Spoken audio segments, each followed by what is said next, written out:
Ito yung kwarto sa ibabaw ng loft style.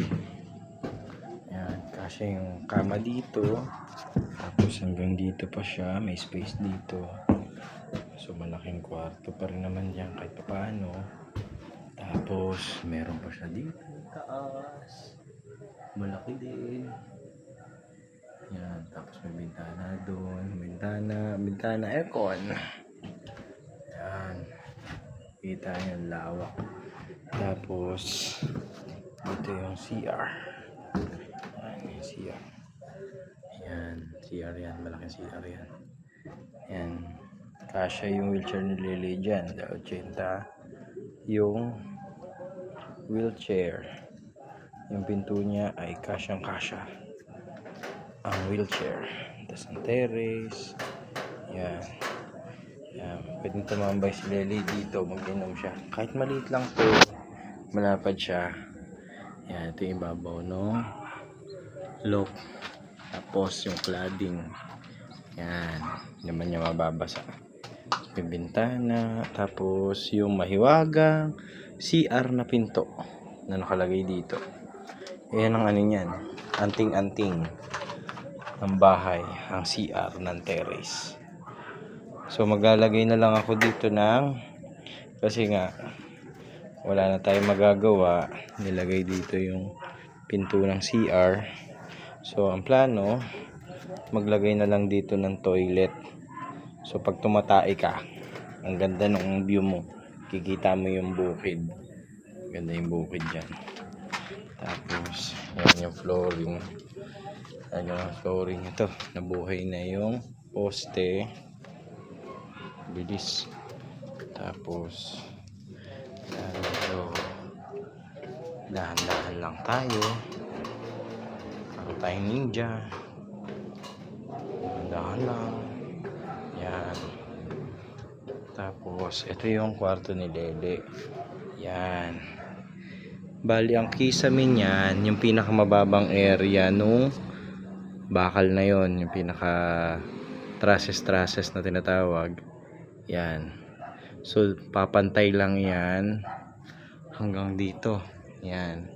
Ito yung sa may baba. Yan. Pero ito kasi sa gitna, magkakaroon ng division pa yan. So magkakaroon ng division yan. Yung bakal na yon sa pangalawa, sa biga, yung malapit dito. Ito. Yan. Yan ang tungtungan ng division. Tsaka itong bakal na nasa gitna. Medyo papanig lang ng kaunti, pakaliwa. Nakapatong naman na muna ang flooring dyan bago maglagay ng division. Tapos dire-diretso yun doon sa dulo. Tapos magkakaroon ng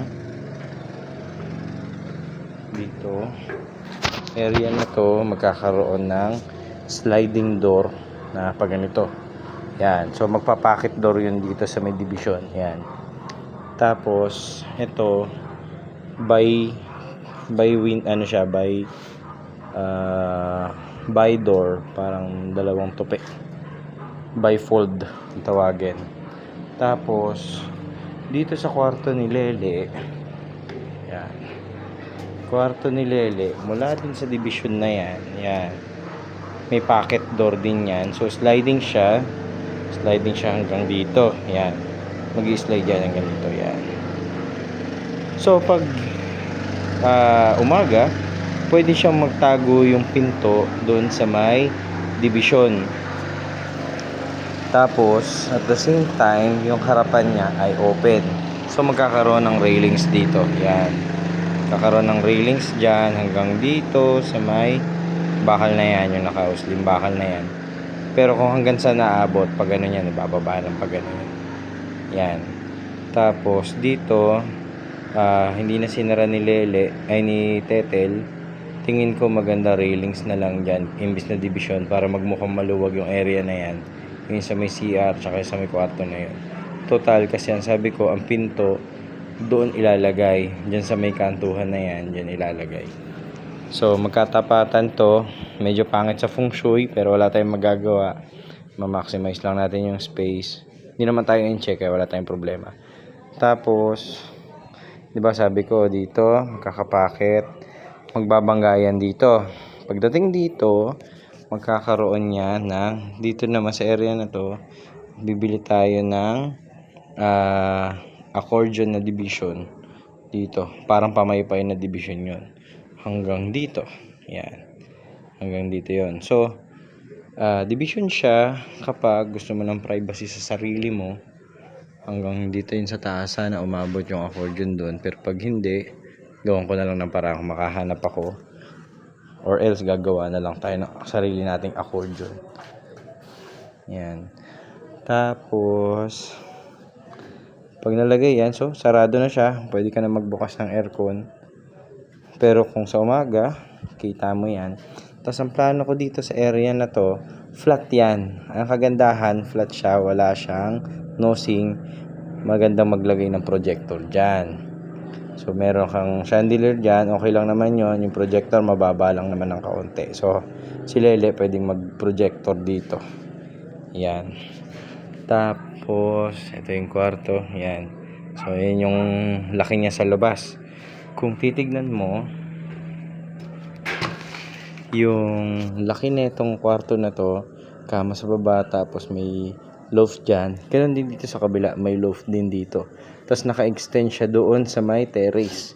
Tapos ito yung kwarto. Tapos yung pinaka-pinto niya, nakikita niya parang may butas dito, yung may siwang na yan. Yan yung magiging pinto niya. Gagawan ko siya ng cabinet at the same time magiging hagdanan niya sa taas. Tapos magkakaroon lang siya ng parang closing na pinto doon. Tapos sa may terrace. So sa terrace, yan, nagawa na. So si Lele, paghapon, pwede siya rito tumambay kung naiinitan siya sa likod. Yan, pwede siya dito magkasya kasi ang ilalagay natin dito, 80 rin na pinto. So kasyang-kasya rito yung wheelchair niya, dire-diretso siya, walang problema. So, ayun, nakagandahan sa kanyang mga pinto, malalaki. So, ikaw na bahala sa sarili mo. Ikot-ikot ka kung gusto mo. Tapos, yung plano nating elevator, diba may elevator tayo dito ko kasi yung area na elevator gusto ilagay, yung pinaka-lifter mo. Dito kasi may accordion dyan. Tapos dito, yung may parang lifter ka. Dyan lang naman yan. Or else, pag di ginagamit, nakasagad siya. Pag gagamitin mo siya, ayun, pwede mo siyang bumaba dito. Yan. Tapos magkakaroon lang na parang pinto dun sa railings na pag wala yung wala yung ating lifter, nakasarado lang siya. Yan. Tapos dun sa area na yon, sige, baba tayo. So, malaki na yung improvement ng bahay. Medyo malaki na. Malaki na rin ang gastos. Ito, yan. Ito yung loft. So, malaki rin yung loft na to. Mukha lang siya maliit kasi, wait lang. Yeah. Skip. Tandaan na may nakalagay na tungtungan. Yan. So, malaki yan. Malaki yung higaan na yan. Kasya dyan yung double na bed. Tapos, yung dito sa area na to, magkakaroon ako ng cabinet. Yan. Yung area na yan, magkakaroon ng cabinet yan. Tapos, isasarado natin yan bago magbiga, sasarado yan. Tapos, itong ibabaw na to, ibabaw na yan, butas yan hanggang doon sa baba. Pero ang mangyayari, maglalagay ako dyan ng cabinet sa ibabaw. So meron pa rin lalagyanan ng gamit dyan. Tapos yung dulo dito, sa may dulo, or else dito sa kabila, maglalagay ako ng exhaust fan. Tapos ito, hindi pa nabubuhay itong bintana na to kasi papalitan pa yan o rough pa. Ano yan, 30 yung taas niyan. So 1 feet yung taas, tapos 80 yung lapad. Mukha lang maliit kasi hindi pa buhay. Yan. Tapos ito yung sa CR. Yan, kawawa na yung yung ating kama dito. Pressure washer lang yan, tanggal lahat yan. Tapos, ayan, flooring dito, may ilaw. Pagdating dito sa area na to, yan. Ang pader niya hanggang dito lang bago magbakal na yon. Itong bakal na to, hanggang dito lang siya. Yan. Takbo yan doon. Ayun sa may yero na yon, baka nasa may area nung ano lang, gitna nung yero na yun yung tama niya. Basta, ang sinabi ko, kung nakikita nyo itong pader na to, yan yung baba tayo para makita natin. Yan yung hagdanan natin ginawa.